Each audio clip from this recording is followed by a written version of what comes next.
All right, everybody, welcome to class. We have a distinguished speaker with us today.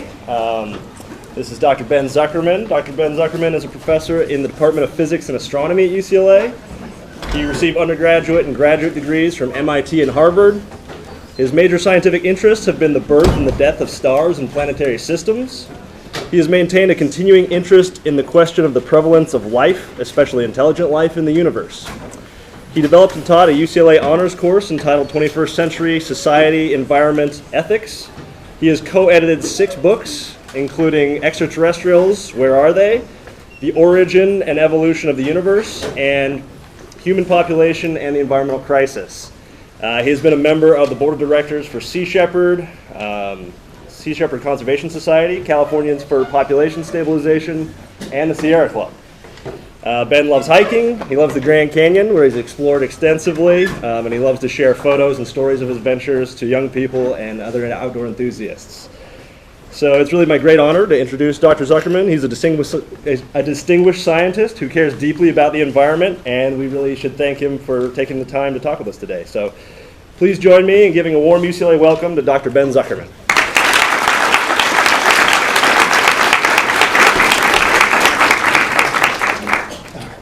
Thanks, Andrew. It's always a pleasure to speak to one of your classes. We discovered there's no microphone support here, so I'm not as young as you or Andrew, but I'll do my best to speak loudly enough so you'll be able to hear me. So today I'd like to discuss with you 2 topics of importance for all of us, population and consumption. And you'll notice I have on this first slide, can catastrophes be avoided? The catastrophes I'm thinking of they're going to happen at all, much more likely to happen in your lifetime than mine. So this, what I have to say, I think, should be of importance to you in your future. So my discussion will be divided about 50-50 in terms of time between population and consumption. And for the population portion, which I'll start with, I'll make a few remarks about world population, about U.S. population, California population, and population here in Los Angeles. So let me begin with a quote from one of my favorite philosophers, Yogi Berra. He was an outstanding 20th century ball player. He was in his prime when I was a youth growing up in New York, and there are many Berraisms that people like to quote, and this is one appropriate, I think, for today's discussion.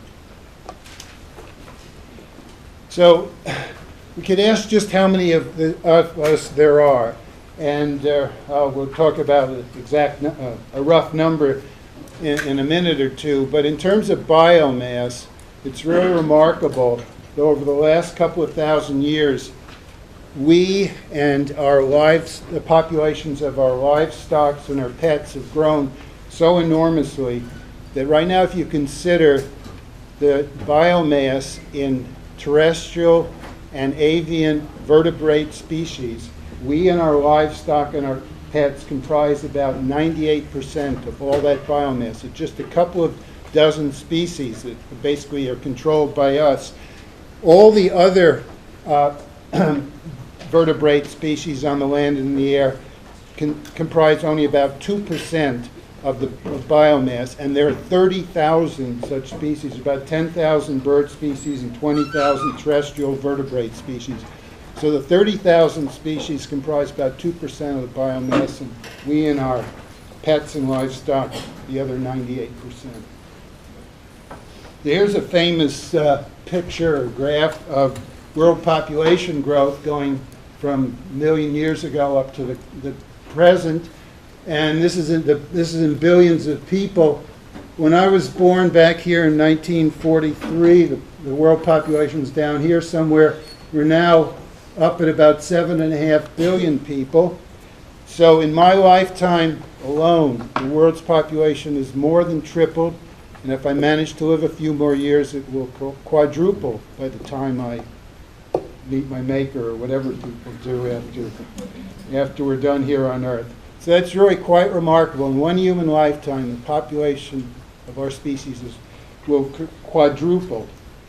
Just to give you Now, and I'm an astronomer, and astronomers are accustomed to working with big numbers, so billions and trillions, but even astronomers don't really have a good feeling for what a number like 7.5 billion, which is more or less the number of people on Earth now, represents. So one way I like to think of that number, if you feel your pulse, hopefully you all have pulses, you'll be beating about once per second.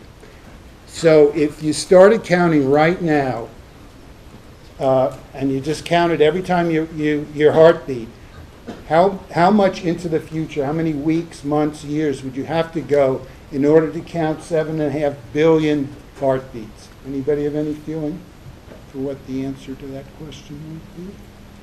How long at once per second to get to 7.5 billion? Remember? Yeah. 200 years. Very good, about 200 years. I think the number I came out was about 250 years. So you'd have to count your heartbeat for multiple human lifetimes in order to come up with 7.5 billion. Such a gigantic, who knows how many people will actually be 250 years from now when you're done counting. Well, in spite of that remarkable plot, one still often hears in the media and from politicians about a so-called birth dearth. And and this related to political questions and financial questions and whatnot. So there are political reasons for talking about birth dearth. But let me just show you a couple of slides of a couple of overpopulated countries. These happen to be in Asia. So this is from Japan. Welcome to breathtaking Tokyo Water Park, where you can wash away the pressure and stress of the overcrowded city and relax with your friends in the soothing enjoyment of sun, fun, and splashing. By the way, is it possible to turn down the front lights here for some of these slides? Andrew? I don't know how easy it is to see. It's going to be to see these slides. Let's see.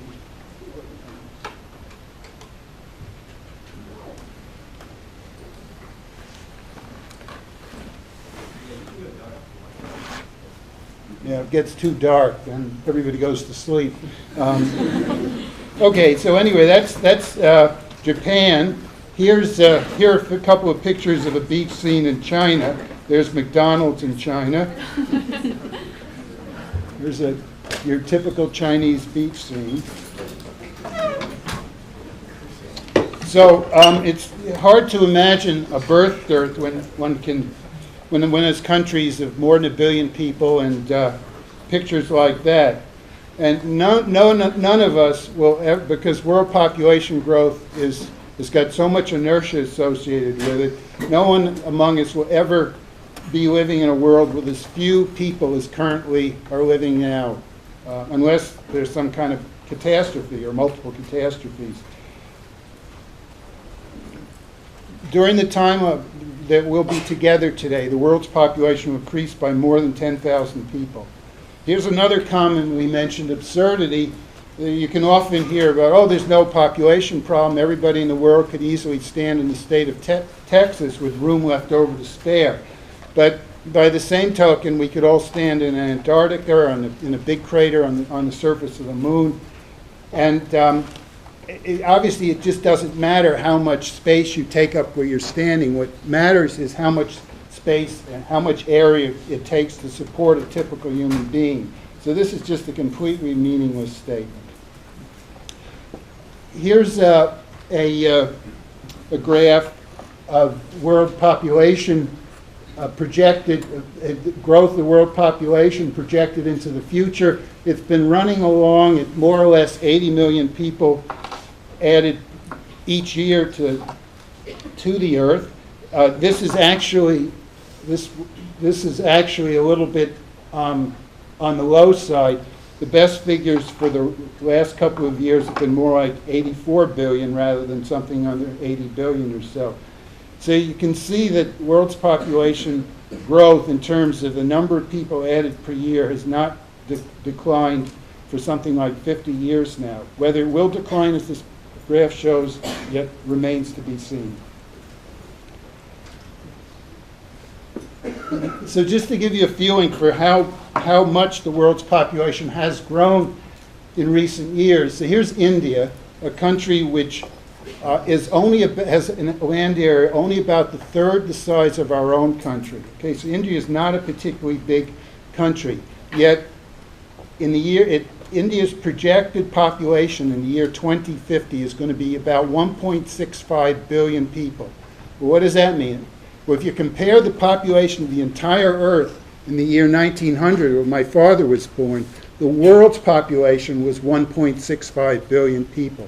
So in 1900, world's population was 1.65 billion. 150 years later, the population of this one little country, only the third size of the U.S., will be 1.65 billion people.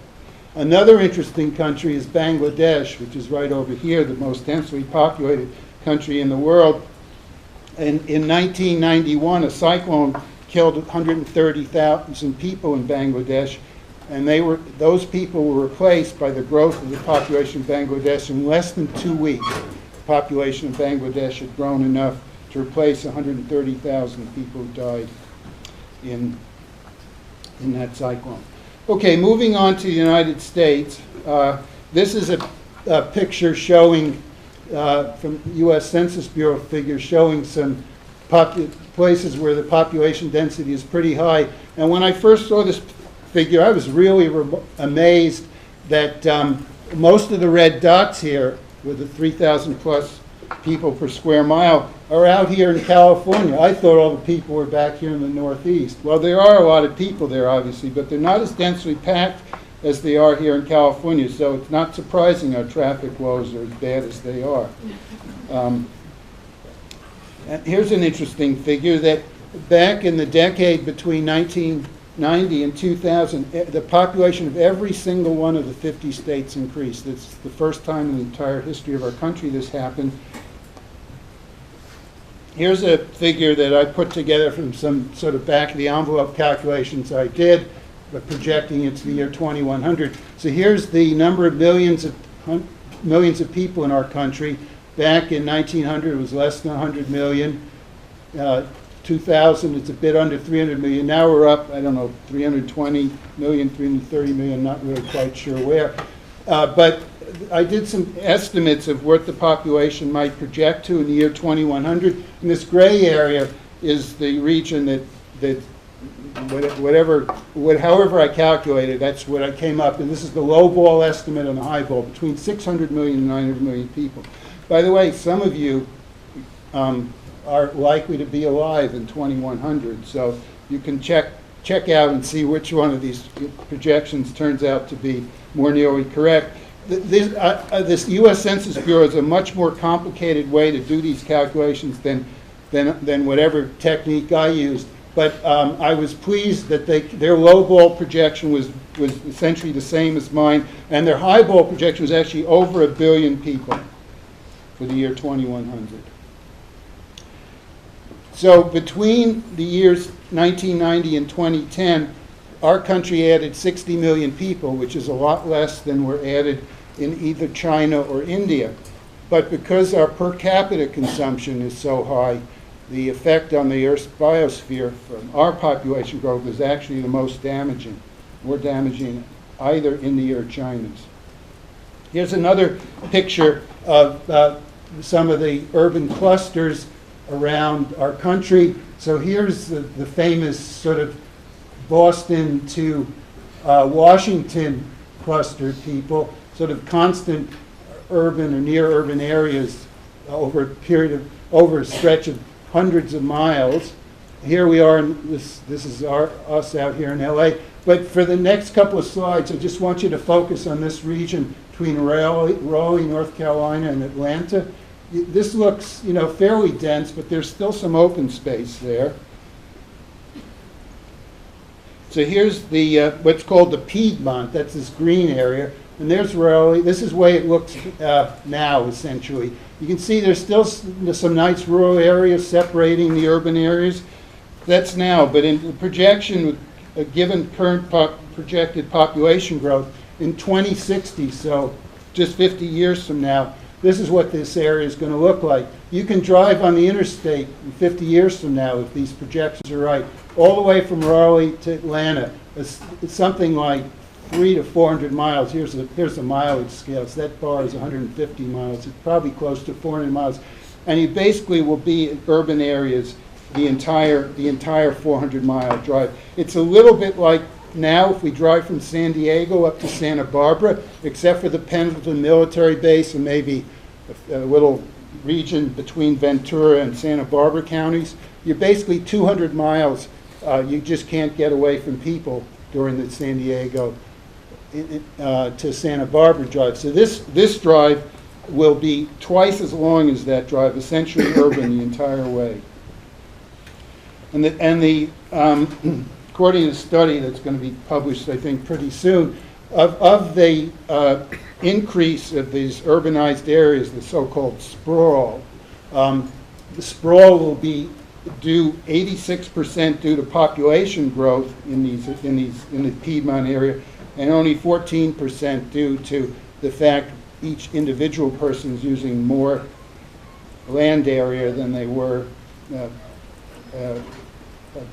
previously. So this plot pertains to the last 10 years or so of growth in the Piedmont. Okay, now moving on to California. Here's a plot which shows sort of the density of people. The bluer, there we are down here from San Diego up to Santa Barbara, San Francisco Bay Area, Central Valley. So as a university professor, I can't help but give a quiz. We have two brief quizzes today. This is the first question.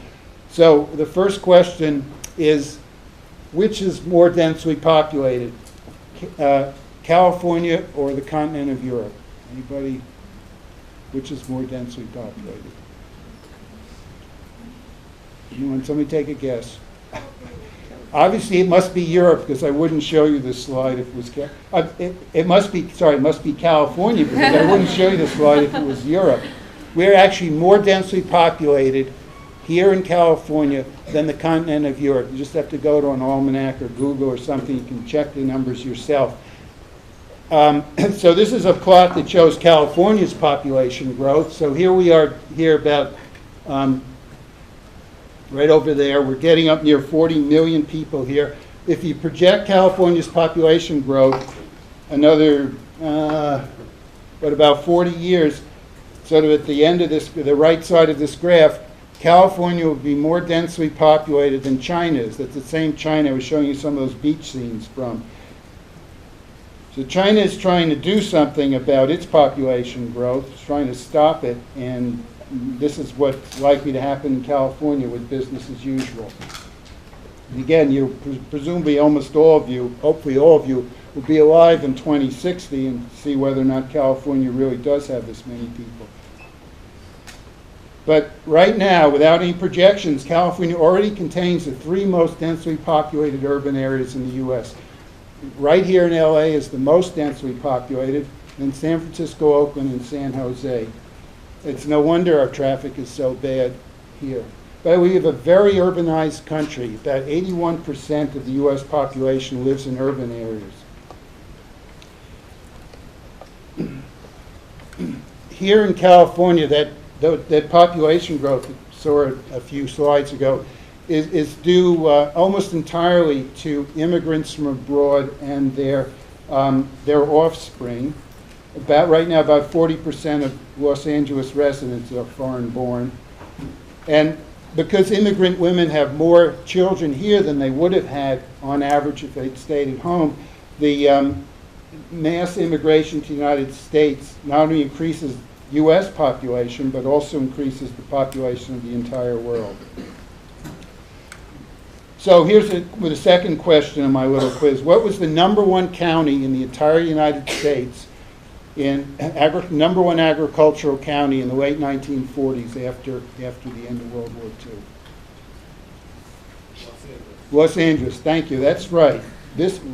Our county was the number one agricultural county. It's hard to believe, isn't it? And yet in only 40 years or so many people had moved to Los Angeles County that had become the most densely populated county in the in the entire United States. So it shows how incredibly rapid population growth can be. Something similar is happening in the Central Valley now, which is where most of our fruits and vegetables and nuts come from. So let me just finish with one last sort of discussion about one issue related to population growth, environmental justice, which has to do with things like the siting of power plants and chemical plants and whatnot in areas where poor people or people of color might live, and they may be relatively defenseless against such things. Well, one of the important drivers for environmental injustice in Los Angeles right now is population growth. And the reason for that is because of something called affordable housing. The Los Angeles urban planners have to decide where poor people are coming into Los Angeles are going to live. And because Los Angeles has a very little open space per capita, we're either the lowest or certainly among the lowest of the low among urban areas in the United States in terms of open space. There are very few places where affordable housing can be built. And one place is along the side of freeways. And as various studies have shown, it's very unhealthy, especially for children and for older people, to live alongside of freeways. But the choice is between not building the affordable housing and building alongside of freeways. It's going to be built along the side of freeways. And the reason I know that is because a few years ago I was listening to an urban planning class here on campus, and there were two guest lecturers. They were both members of the Los Angeles Department of Urban Planning. And somebody in the audience asked them that question, if the choice between not building the affordable housing or putting it next to freeways, which would you do? And they said it's a no-brainer. We'll put the affordable housing next to freeways. So this is a problem, and it's a problem in part because of population growth. Actually, during the Q&A period after that class, I asked the speakers and literally everybody, the 50 or so urban planning students and faculty there, well, how much has population in Los Angeles grown in recent decades? And to my amazement, not one person among the 50 people there, including these urban planners, knew how many people Los Angeles had added in the last, say, 40 years. So when the class was over, I went home, I Googled Los Angeles population growth because I didn't know the answer. LA has grown by about 1 million people during the last 40 years, and that's what's driving, in large part, the building of affordable housing alongside of freeways. So population growth is one of the causes of environmental injustice. By the way, I'm going to mention electric cars briefly when we talk about consumption in just a few minutes. And if everybody was driving an electric car, like I do, it would be much healthier to live alongside of freeways. There wouldn't be all that air pollution that accompanies these gasoline-powered cars. Okay, so just a couple of final slides regarding population, and then we'll talk a bit about consumption. So here's a quote from a leading scientist, a Nobel Prize winner in physics. He co-founded the Union of Concerned Scientists, so I'll leave that slide for you to read. But I want to read the next one to you out loud because I think it's such a powerful slide, and I think it's remarkable that that I'm here talking today, and just yesterday we were celebrating Martin Luther King's birthday. So I think it's particularly appropriate that I have this slide as part of my presentation today. Dr. King was a remarkable man. We all know about his civil rights work, and then many of us who lived back in those days know about his opposition to the war in Vietnam. But I was surprised to learn that he also understood population growth and how detrimental it is for so many people. Unlike the plagues of the Dark Ages or contemporary diseases we do not yet understand, the modern plague of overpopulation is soluble by means we have discovered with the resources we possess. What is lacking is not sufficient knowledge of the solution, but universal consciousness of the gravity of the problem and the education of the billions who are its victims. He made this statement when he got this Margaret Sanger Award. It's more than 50 years ago. He was already appreciating how important this issue of overpopulation was. So my last slide regarding population is this one, because I've just been sort of giving you some facts and some sort of negative thoughts about how we're going in the wrong direction. What can actually be done to turn things around? Now, there are various suggestions that various people have made. In my personal opinion, the single most important thing we can do to end world population growth is to eliminate the gender gap and empower women in ways that both genders will be working on level playing fields. If you're interested in such issues, there's this report put out by the World Economic Forum, this Global Gender Gap Report, and you can get more details about that. But I think this is the single most important thing that needs to be done to end world population growth. Okay, so let's move along to talking a bit about consumption and pollution, which goes along with consumption. So here's a typical construct of our modern industrial society, some kind of chemical or industrial plant. So it's both using resources and producing pollution. Now the problem with consumption is we're sort of already in a lose-lose situation, part because of our high population numbers, but just in general, the way capitalism works, if you don't consume a lot, you get a depression. But if you continue with business as usual, given the 7.5 billion people on Earth all wanting to consume like Americans, you end up with a dead biosphere. So this is a serious problem. And most economists don't seem to fully appreciate it, but Herman Daly is one who has for decades now. And this is a quote from Herman: "We are treating the planet as if it were a business in liquidation."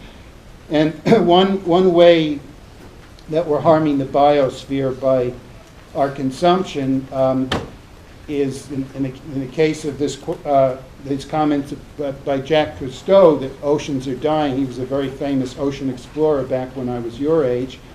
And so one way we're over-consuming is we're draining all the fish out of the ocean. But this is just one of the ways we're harming the oceans. There are at least two other major ways. One is by pollution, especially plastics. I mean, you must have read about some of the plastic pollution going to the oceans that's just killing fish and birds and turtles and everything.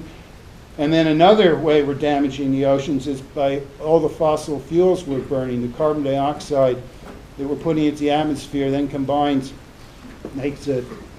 it goes into the oceans and combines and makes the oceans more acidic, which is really bad for shell creatures and other ocean creatures.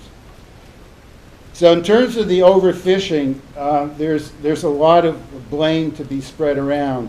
I mean, there are a lot of poor people, and they need these fish to survive, but then there are a lot of rich people, such as those who live here in Los Angeles, who love to dine on sushi. So there's a lot of different groups involved with this. I like to think of some of these questions in terms of moral, ethical issues. So one consideration is what I call interspecies injustice. And right now, because of the explosion in our population and consumption, we are causing the extermination, extinction of more other species than has happened for the last 65 million years since the end of the dinosaurs. And it could end up, we could ultimately cause the worst mass extermination event in the entire history of the Earth. So I call that interspecies injustice. Then there's something else which is related, called what I like to call intergenerational injustice. And this is because there are creatures of all species, including our own, who have yet to be born, have absolutely no say over what we're doing right now to the biosphere and the Earth. And so one generation can do things that later generations are just helpless to stop. And I like to mention just two examples of that. One has to do with Chinese fertility. Back in about the mid-20th century, in the 1950s and 1960s, Mao Zedong, the leader of China, was all in favor of high fertility among Chinese women. He wanted more and more Chinese. And so Chinese fertility in the 1960s peaked at about 5.5 children per woman. And so obviously there was just a huge population explosion in China. So that was in the 1950s and 60s. By 1980, the Chinese population was passing 1 billion people. And by that time, Mao was dead. But the Chinese leadership at the time noticed, oh my God, we're going past 1 billion people. We have to do something. So they instituted the famous, or depending on where you sit, the infamous one child per family policy. And so for the past better part of 40 years, China's had this restrictive fertility policy. And the intergenerational injustice here is that the women who were having 5 and 6 children back in the 1950s and 60s weren't paying any mind to the women who are going to be around 50 years later. So the current and the last generation or so of Chinese women and the current generation are restricted to having 1 or most 2 children because the previous generation of Chinese women had so many children.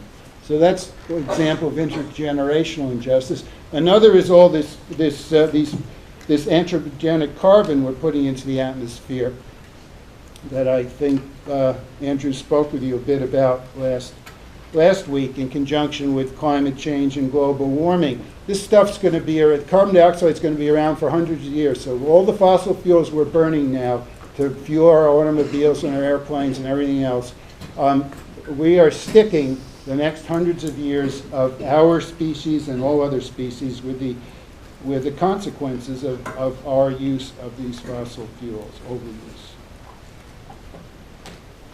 So again, there's plenty of blame to spread around, and here's a quote by a British biologist regarding the causes of loss of biodiversity. And by the way, I just can't help but mention what I consider to be an irony of these extinctions that are going on now with our animated feature movies and our sports teams, including the UCLA Bruins. We name all these sports teams after creatures that were driving to extinction, and we have all these animated movies about these creatures, but, well, the creatures themselves are disappearing from the earth. So let me turn now to the consumption of natural resources. And here's a quote from a Nobel Prize winner in economics, Milton Friedman: "Greed is good." I'd like to contrast that with Michael Robinson's thoughts about greed. So obviously different people think differently about this, whether this is a good, bad, or indifferent world. And in the United States, because of our capitalist economy, it's important to spend, and we should not expect spending and resource consumption to decrease voluntarily. So there are two kinds of consumption that are important. There's personal consumption, which I think we're all aware of. You know, how many automobiles we have, how many cell phones, computers, whatnot. So I'll say a few words about personal consumption. But there's another kind of consumption that we usually don't think very much about. I know I didn't think about it for many, many years, and that is communal, so-called communal consumption, and which is often out of sight. But I'm going to say a few words about it today and try and bring it onto your radar screen. But first, let me talk a bit about personal consumption. So this slide's got a whole bunch of things that one can do to reduce one's personal consumption, and I'm not going to cover any of these things, I think, except vegetarianism. So just to give you a flavor of how one of these bullets might actually be relevant to something you might or might not do. So let me say a few words about the livestock industry and eating meat. So here are just a few figures.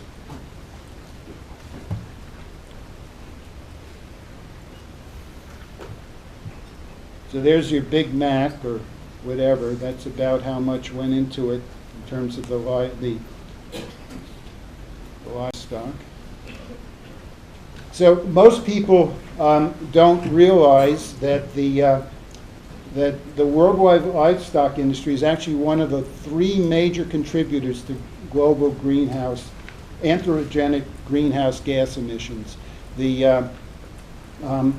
There's stationary sources like power plants, there's transportation, but then there's the worldwide livestock industry. And here's part of the problem. Bovine flatulence and manure storage produce lots of methane, which is a much more potent greenhouse gas than is carbon dioxide, which you hear more about. But methane there's a lot of methane associated with the worldwide livestock industry, and lots of carbon dioxide too.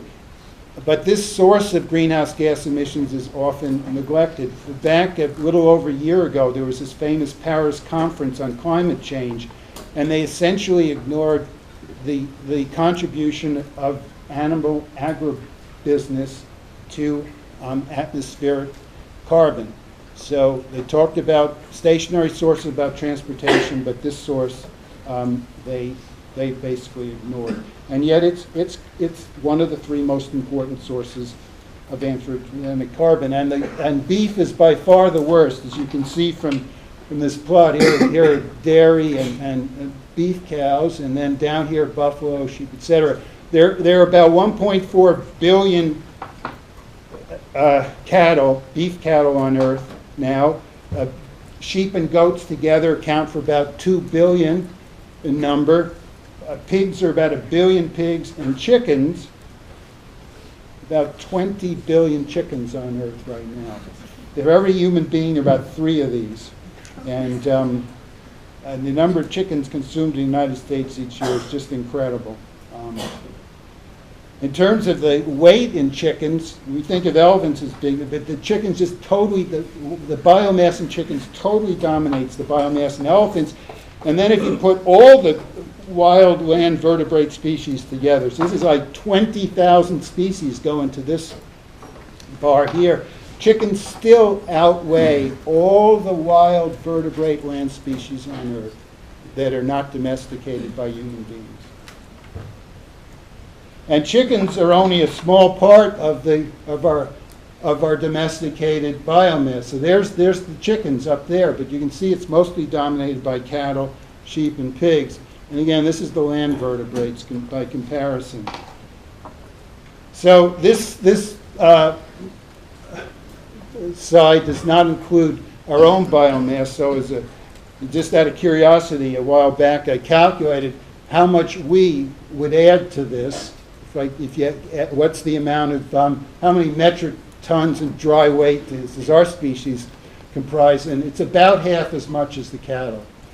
So cattle is, even though the individual cow doesn't live more than a year or two before it's sent to slaughter, well, maybe the dairy cows live longer, the meat cows, and if you look at it just in terms of biomass, cattle is the most successful vertebrate species, land species on Earth right now. Anyway, so our species would add about half as much as the cattle, and then to the pets, which I did not calculate. You might want to do that, try that yourself, how much biomass is in all the cats and dogs and whatnot. So the problem with all this cattle and whatnot is it takes a lot more land area to feed somebody from using meat or meat-related products like milk and eggs and whatnot. There's beef, eggs, milk, compared to, you can feed 10 times as many people on a vegetarian diet as you can on a meat diet. So here's one takeaway. You should try and eat little or no meat or fish. And these are some of the bad things. I'm not going to read the list. You can read it easily for yourself. Some of the bad things that all this livestock does to our earth and to other creatures. This reminds me, actually, back in a year or so ago, I gave a colloquium to astronomy colloquium at Caltech, and the way this particular department worked there is the students, after the colloquium was over, went out to dinner with the speaker. So I was at a nice restaurant in Pasadena with 10 or so students, and the fellow sitting next to me, like me, ordered a vegetarian meal. So we started chatting. It turned out that he had been a vegetarian, so he's about your age, maybe a little bit older because he's a graduate student. He turned out he had been a vegetarian since he was 6 years of age. So I said, "Oh, did your parents encourage you to do that?" He said, "No, they had played no role whatsoever. At the age of 6, he decided he was going to become a vegetarian, and 20 years later, he still was a vegetarian." There's a wonderful movie about agribusiness called Cowspiracy. I know it's shown here. It's been shown here on the UCLA campus at least once and maybe multiple times. If you get a chance to see it, it's really a movie well worth seeing.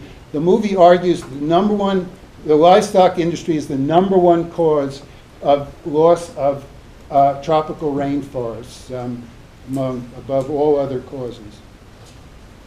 So just to finish up then these personal decisions regarding consumption, this is basically the slide I showed you a few minutes ago, but I added this to remind myself. I wanted to give you one example of how if you try and do something good or right or whatever, you don't necessarily have to put a value judgment on it. If you do something at your age and you live long enough, it can make a difference, even if it seems relatively trivial when you're doing it. So let me give you an example from my own life. After I got my PhD degree, I got my first job as a professor at a different university, and I just realized very soon after having my own office that when I went to the restroom, instead of using a paper towel, if I brought a cloth towel to my office and hung it behind my office door, I could go into the restroom and dry my hands on my cloth towel and not use a paper towel each time I went to the restroom.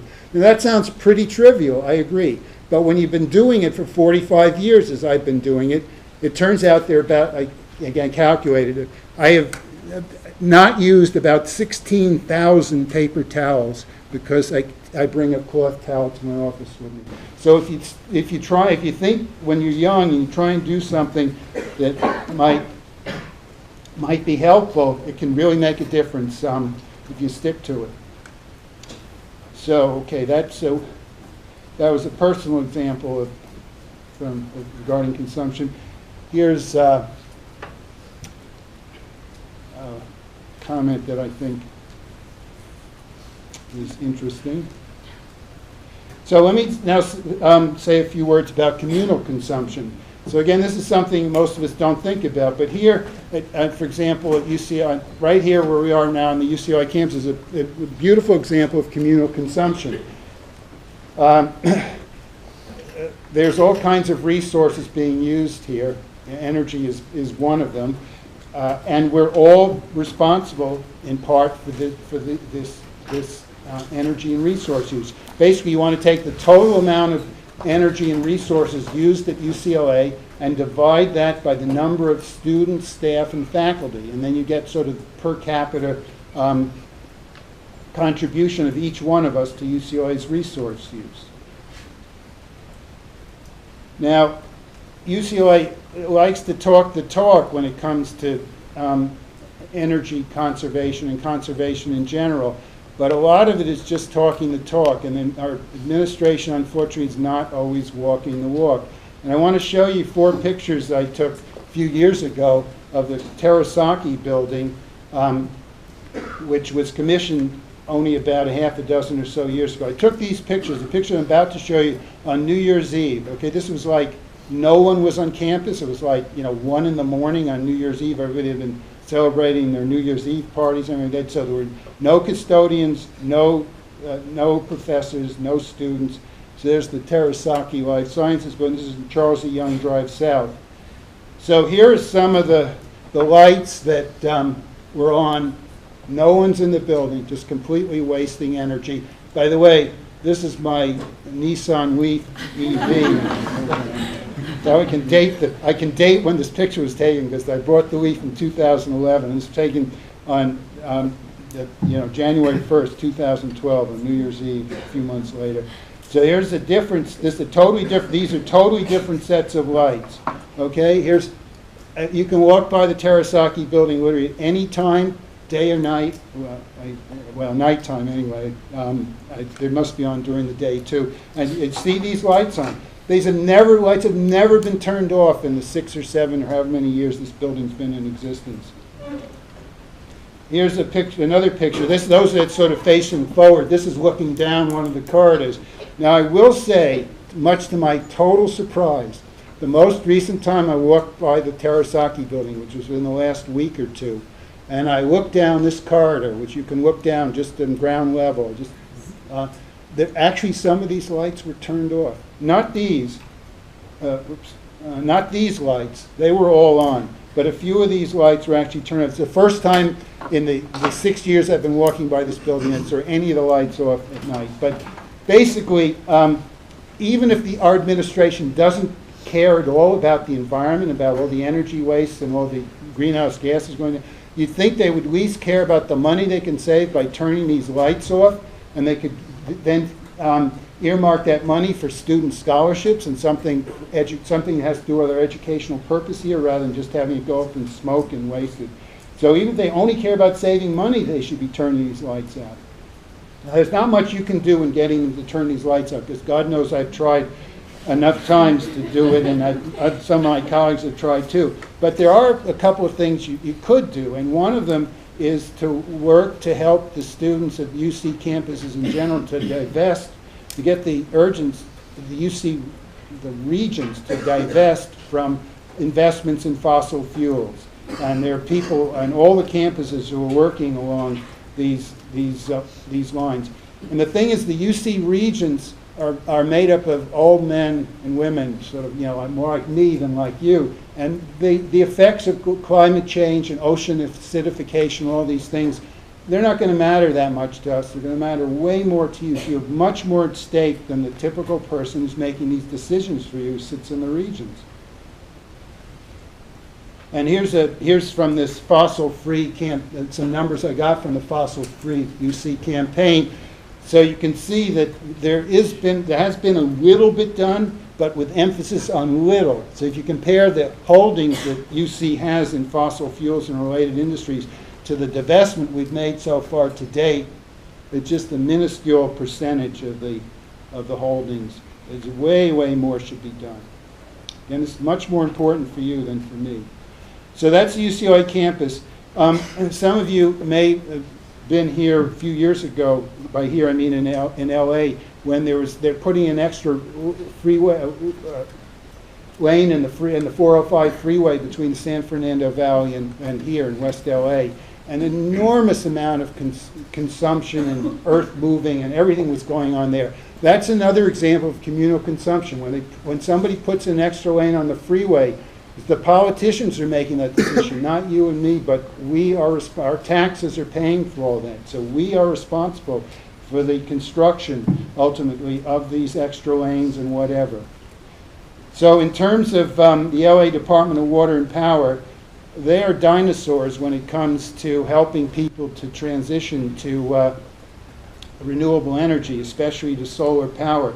I wanted to show you a few pictures I've taken of some of the well-to-do homes and commercial establishments in our area. So this is a picture taken in Malibu. These are homes in Malibu right along the shore. These homes are worth $1 gazillion. With the possible exception of that one, there's not a solar panel on the roof of any of these homes. None of them are ever shaded, obviously, by trees or anything like that. Here's a picture that was taken from the ridge on the top of the Verdugo Mountains, which are located just sort of north of the Burbank Airport. So there's Interstate 5 running down the center of the picture. So these are all residential homes, and here are commercial homes. And if you look carefully at this picture, you'd be hard-pressed to find. I've not been able to find a single solar panel on any. This is the San Fernando Valley, which is burning up in the summer, and the air conditioners are going like crazy, and nobody has panels on the roof of their houses. You don't have to go that far to find an absence of solar panels. This was taken from Wilshire Boulevard, from a condominium, one of the high-rise condos along Wilshire. Here's UCLA. Here's our campus back there. You look at these houses. These are multi-million-dollar homes. Westwood is really well-to-do area. you won't find a panel on the roof of any of these homes. People don't think anything about redoing their kitchen, remodeling kitchens, and spending $60,000, $70,000, but they won't spend $10,000 to put panels on the roof of their homes. The final example I want to mention is the U.S. military, and there's a very famous comment or quote by President Eisenhower. This is not the quote, but basically the essence of what he said is to not. He said this in 1960 when he's ending his second term in office. He said he warned us not to let the military-industrial complex take over our society. But of course, that's exactly what's happened in the 50 or so years since he made this remark.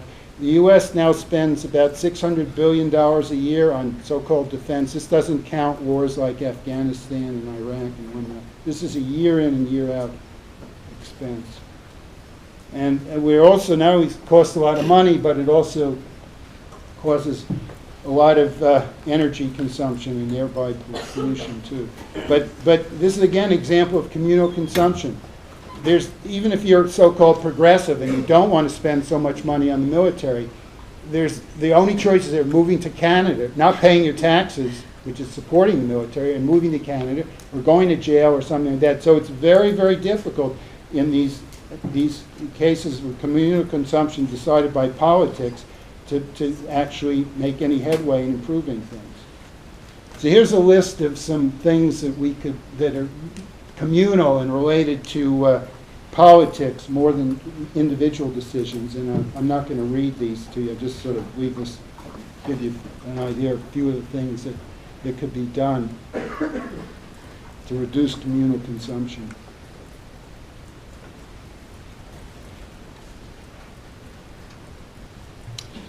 Okay, well, let me conclude with a few final thoughts. So if we're going to want to change the way we behave here regarding consumption, it's going to require changes both in political and collective behavior. And I just want to send out a warning about how we don't want to end up with like China, with so many people and also each person consuming a lot. Right now, China has a huge population, but their per capita consumption is way less than ours. But in spite of that, China is just a complete environmental disaster. And here are some of the various things that China is currently responsible for. This does not mean that the individual Chinese citizen is any better or worse than the individual citizen anywhere else. But there are just so many Chinese, and they want to consume at a high level, and the result is a catastrophe, basically. Notice the lowest bullet here is that in terms of plastic pollution in the ocean, China is the worst country in the world in this regard. China is also the largest meat consumer of any country on earth, even though in the U.S. per capita meat consumption is much higher than in China. Because China has so many people, the total meat consumption in China is worse than it is here. In spite of all these bullets in terms of Chinese impacts on the environment, President Obama a few years ago actually was pressing the Chinese to consume even more because it would help our trade balance with them. So that's related to what's possibly certainly one of the most important fundamental issues that we have to deal with going forward, and that is the nature of capitalism and of economic systems in general. And a couple of books have been written and published in the last couple of years. This is one of them by Fred Magdoff and John Foster about capitalism, Monthly Review Press. Simon & Schuster published a book by Naomi Klein that was on the New York Times bestseller list for quite a while. I'm not recommending either of these books necessarily because they have some flaws in them and whatnot, but it is interesting that people are starting to write books that are making it up. Publishers, well-known publishers like Simon & Schuster are publishing books now where they're questioning capitalism in relation to climate change and the environment in general. And by the way, I think one of the reasons why Bernie Sanders has so much appeal, especially to young people, is because he was talking about these kinds of issues that most American politicians would not touch with a 10-foot pole. And even the good Pope Francis is getting to that. So here's some wonderful quotes from Pope Francis. These are all quotes from the Pope. So looking into the future, into your future, the question I would ask is, are we capable of devising any sustainable economic political system that's compatible with the existence of 4.5 billion people on Earth, 7.5 billion people on Earth, on the way, I believe UN projections, up to 10 or 11 billion people by the end of the century. And given that there are these cultural and religious norms that dominate the way people think in so many different societies, that all these factors need to be put into the mix. That's not to say that fascism and Soviet-style communism that were popular during the 20th century are any better regarding a healthy environment and sustainability than is modern capitalism. They were no better, but the whole world now is basically a capitalistic world, and so one has to ask, what does capitalism, can capitalism and sustainability be made one and the same?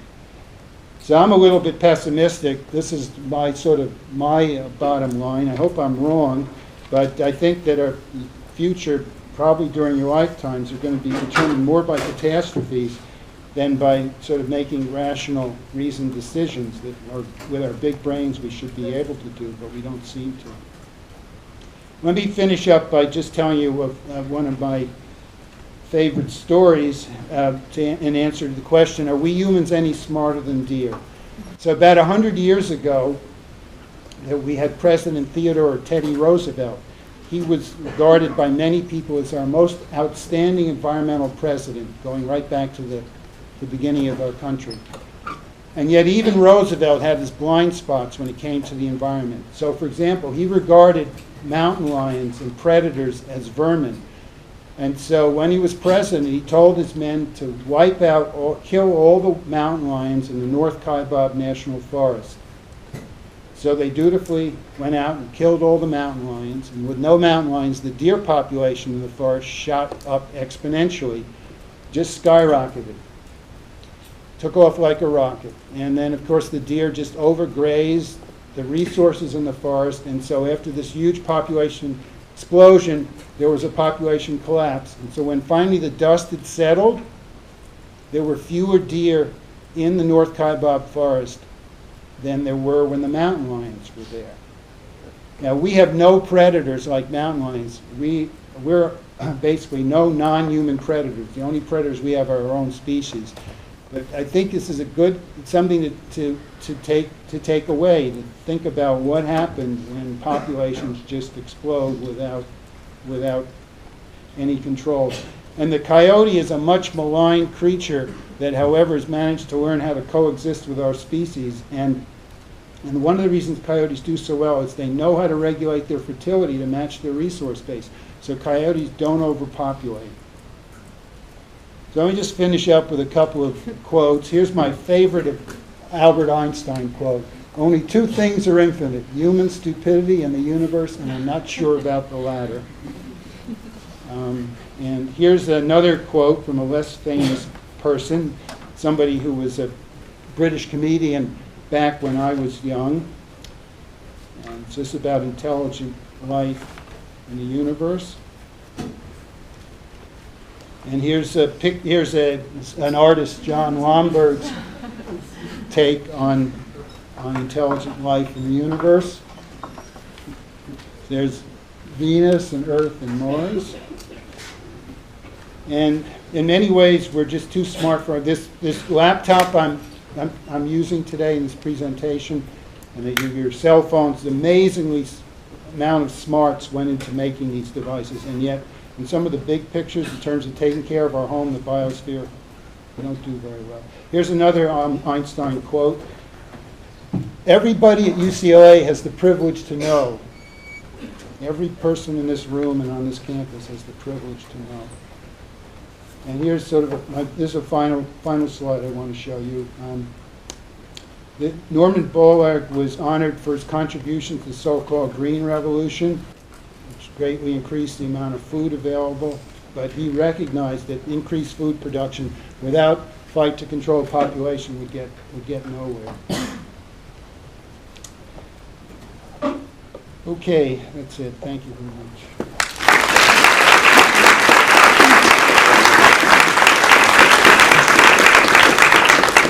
Thanks, Ben. We got a little time here. Can you take a couple questions? If I have the energy. All right, all right. I'll let you field them. You want to? Why don't you? You want me to look at it? Yep. Okay.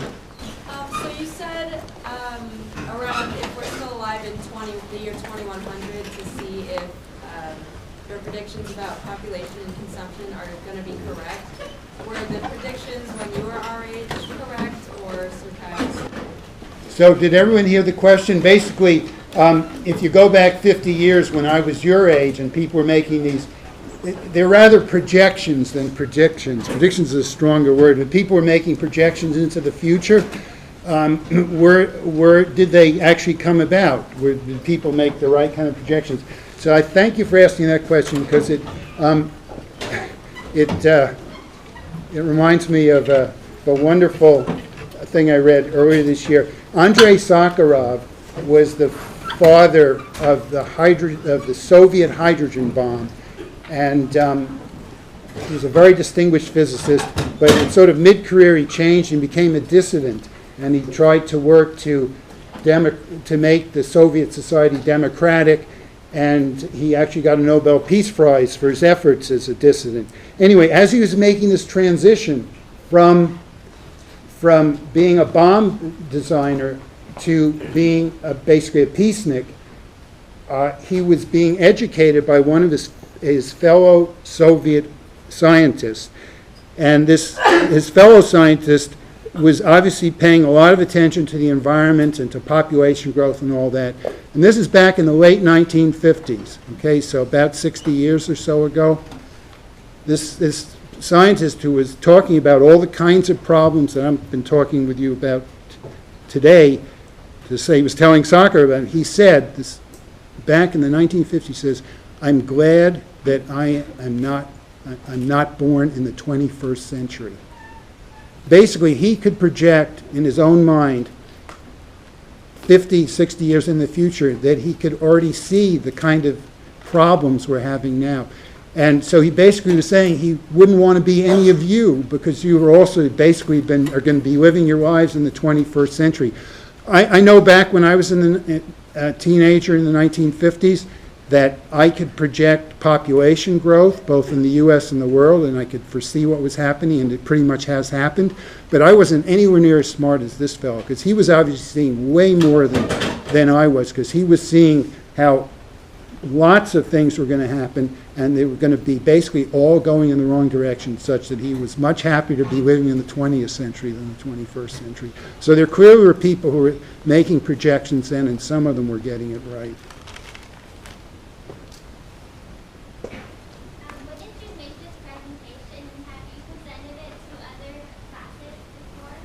A few, yeah, here in the Cal State Northridge. I was wondering if you do like outside research on it because you teach physics and astronomy, but it's pretty complicated. Physics and astronomy, then what did you say? Oh, but this is pretty comprehensive. Well, as Andrew mentioned, I've either am on or was on the board of directors of 3 different major environmental organizations, and so you just have to learn. If I'm going to do right and be some help for these organizations, you just have to sort of educate yourself on what's going on. And so I've tried to do that, and so I try and pay attention. Also, I just care so much about the loss of biodiversity. To me, it's just so sad what we're doing to all these other species on Earth that anyway, it's interesting to work. You know. David Attenborough said that we should stop sending food to famine-ridden countries. Do you see that as an example of intergenerational injustice, or is that a more complicated ethical question? So the question had to do with sending food to countries where the starvation is taking place. And is that an example of intergenerational injustice, or is it a more complicated question?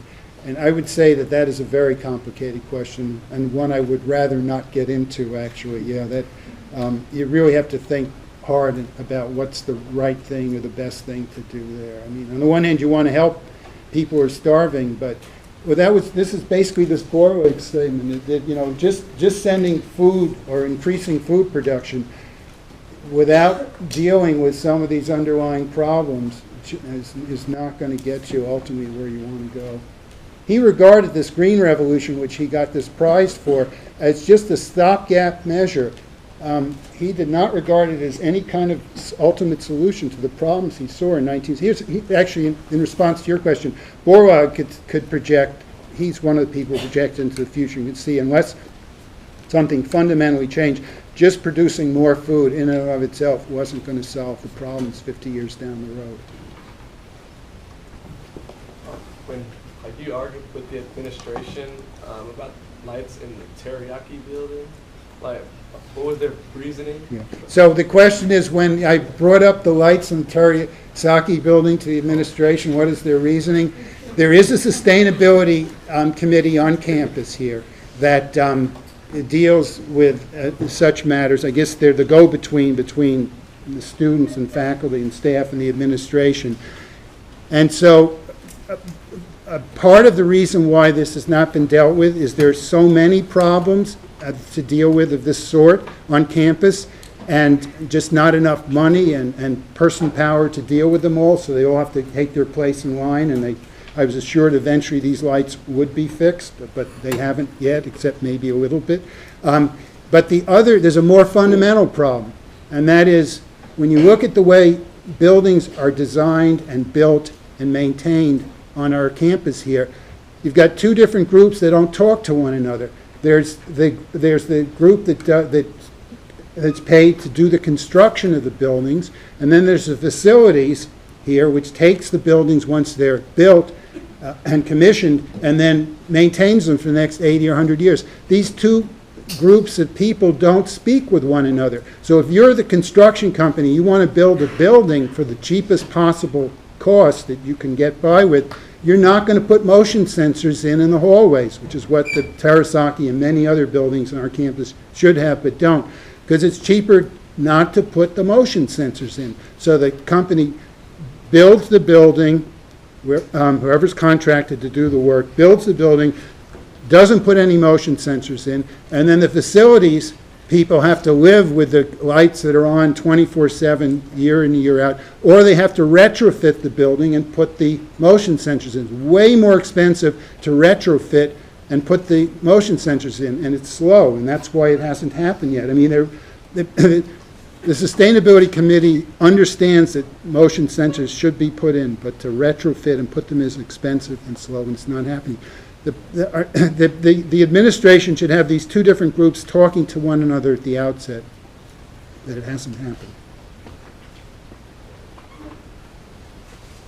That was pretty interesting that you said that the gender gap, that eliminating the gender gap is the key to ending population growth. I was wondering what you meant by that, and how do you know that? Well, so why is eliminating the gender gap so important?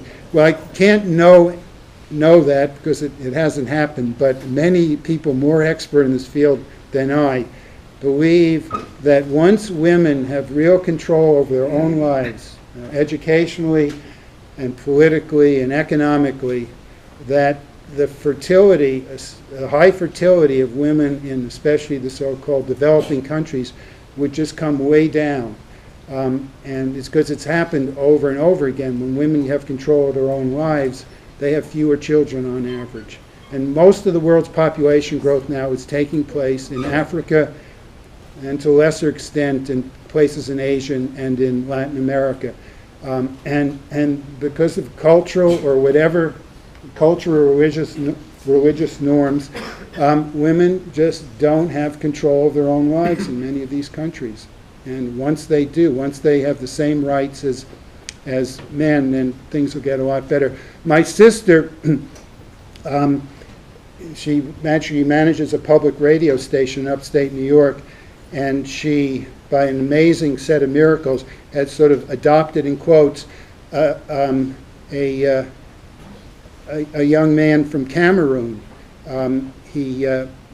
It was a miracle that he was able to make his way from rural Cameroon to the United States, and he has just got his master's degree in electrical engineering. He started just on Martin Luther King's birthday, or Monday, his first day on the job.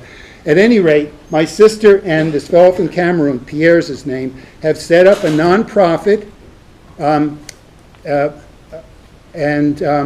called Against All Odds. It's named after Pierre's basically journey from Cameroon to the United States.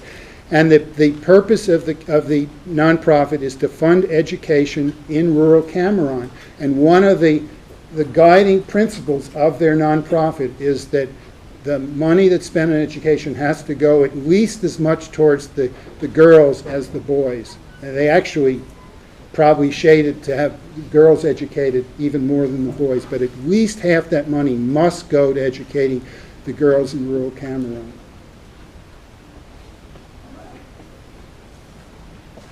Any other questions?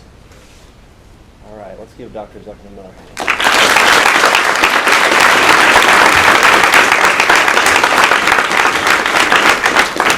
All right, thanks for coming, guys. We'll see you on Thursday. Feel free to come up and thank Dr. Zuckerman.